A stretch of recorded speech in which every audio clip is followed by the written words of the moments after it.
Welcome to another episode of Med Madness. Today, we will delve into an important and often challenging topic, managing patient requests for opioid therapy, especially when the patient is also a friend. This discussion is crucial for medical students and professionals alike because it touches on key principles of patient care, pain management, and maintaining professional boundaries. Understanding how to navigate these complex situations is essential for ensuring patient safety and adhering to medical standards. In this episode, we will cover the general guidelines for opioid therapy, the rights of patients and obligations of physicians, how to manage professional boundaries, and special considerations when treating friends. We will conclude with a brief real-life case study to illustrate these points. Continuing on, next, let's discuss the general guidelines for opioid therapy. Opioid therapy is generally not recommended for musculoskeletal back pain, especially in the acute phase, which is less than 1 month, and the subacute phase, which is 1 to 3 months. This is due to evidence of harm and lack of benefit. However, it is appropriate for back pain caused by malignancy, such as bony metastasis or severe trauma, like vertebral compression fractures, even in the acute phase. Next, let's move on to patient rights and physician obligations. A competent, informed patient has the right to decline treatment. However, physicians are not obligated to provide inappropriate interventions at the patient's request. Prescribing a prolonged course of opioid therapy for subacute back pain without definite evidence of malignancy or fracture violates standards of care and can potentially harm the patient. Next, let's discuss managing professional boundaries.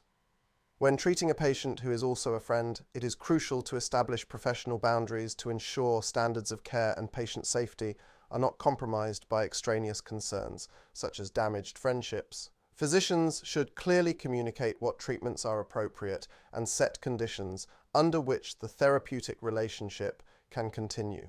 If the patient is unwilling to abide by appropriate recommendations, a discussion regarding transfer of care to another physician may become necessary. Moving on to special considerations for treating friends. Prescribing controlled substances, such as hydrocodone, to a patient who is also a friend is not inherently inappropriate. The issue arises when standards of care are not followed. A therapeutic relationship with a friend can be maintained if professional standards are adhered to. However, if the patient refuses to follow appropriate recommendations, transferring care to another physician may be the best course of action.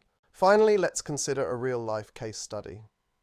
Consider Dr. Smith, who has a close friend named John suffering from worsening back pain for 2 months.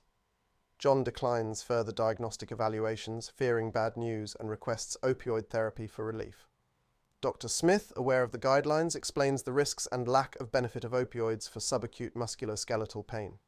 Despite their friendship, Dr. Smith maintains professional boundaries and refuses to prescribe opioids without proper diagnosis, ultimately advising John to see another physician for further evaluation if he is unwilling to follow the recommended care. This scenario highlights the importance of adhering to medical standards and maintaining professional integrity even when personal relationships are involved.